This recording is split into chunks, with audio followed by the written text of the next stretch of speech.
नमस्कार दोस्तों, TV serial Parineeti में अब वो मोड़ आ चुका है जिसका दर्शक को बेसब्री से इंतजार था। कहानी में अब आने वाला है बड़ा धमाका, जब आदित्य करेगा एक ऐसा फैसला जो सबको चौंका देगा। जी हाँ, आदित्य अब प्रीत के साथ देने को तैयार है, बट उसके साथ उसकी एक बड़ी शर्त है, वो है शादी।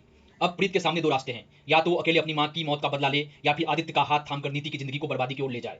कहानी यही नहीं थमती। अब तक जिसे प्रीत अपनी मां समझती थी, वो सच सामने आने वाला है। असलियत यह है कि प्रीत की असली मां कोई और नहीं बल्कि परी है, और उसकी मौत की वजह और कोई नहीं बल्कि नीति है। प्रीत जब ये सच जानेगी कि उसकी मां की मौत के पीछे नीति का हाथ है, तो उसका दिल टूट जाएगा। साथ ही जब वो अपने पापा की असलियत भी जान जाएगी, तो अंदर से पूरी तरह बिखर जाएगी। लेकिन अब प्रीत कमजोर नहीं पड़ेगी। उसने ठान लिया है, वो अपनी मां का मौत का बदला लेगी। अब नीति को आसानी से नहीं छोड़ेगी। दूसरी तरफ नीति और उसकी बेटी निशा मिलकर प्रीत की जिंदगी को तबाह करने की साजिश रच चुकी है। दूसरी तरफ नीति और उसकी बेटी निशा मिलकर प्रीत की जिंदगी को तबाह करने की साजिश रच चुकी है। निशा जो पहले ही प्रीत से एक भयानक टकराव कर चुकी है, अब उसे हमेशा के लिए खत्म करना चाहती है। निशा न सिर्फ एक ड्रामेबाज है, बल्कि बेहद बदतमीज और खुदगर्ज लड़की है। उसे दूसरों की फीलिंग्स की कोई मतलब नहीं है। अब स्टोरी में आता है असली ट्विस्ट। आदित्य की दादी साफ साफ कह देती है, अगर इस घर में बहू आएगी तो मेरी पसंद की ही आएगी, और उनकी पसंद है प्रीत।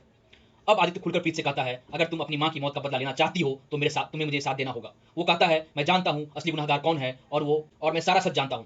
प्रीत इस बार आदित्य की बात मान लेती है। वो तैयार है शादी के लिए, अपने बदले की आग में झुलसते हुए। अब वो किसी को नहीं छोड़ेगी। अब निशा के सारे सपने चकनाचूर हो जाएंगे, क्योंकि जिस आदित्य को वो चाहती थी, वो अब प्रीत का हाथ थामने वाला है। और दोस्तों, आप ये तो जानते ही हैं कि आदित्य कोई आम लड़का नहीं है। वो एक अमीर और पावरफुल बिजनेसमैन है। नीति को अगर कोई टक्कर दे सकता है तो सिर्फ आदित्य ही। अब कहानी होने वाला है और भी ज्यादा मजेदार। प्रीत अब सीधे नीति को घर में घुसेगी और अपने हक के लिए लड़ेगी। वो चुप नहीं बैठेगी। तो दोस्तों, अब आप बताएं, क्या आप एक्साइटेड है धमाकेदार ट्रैक को देखने के लिए? क्या आप चाहते हैं कि प्रीत और आदित्य मिलकर नीति और निशा की सबक सिखाए? हमें कमेंट करके जरूर बताएं, और ऐसे ही टीवी सीरियल्स के तगड़े अपडेट्स जानने के लिए हमारे चैनल को सब्सक्राइब करना ना भूलें।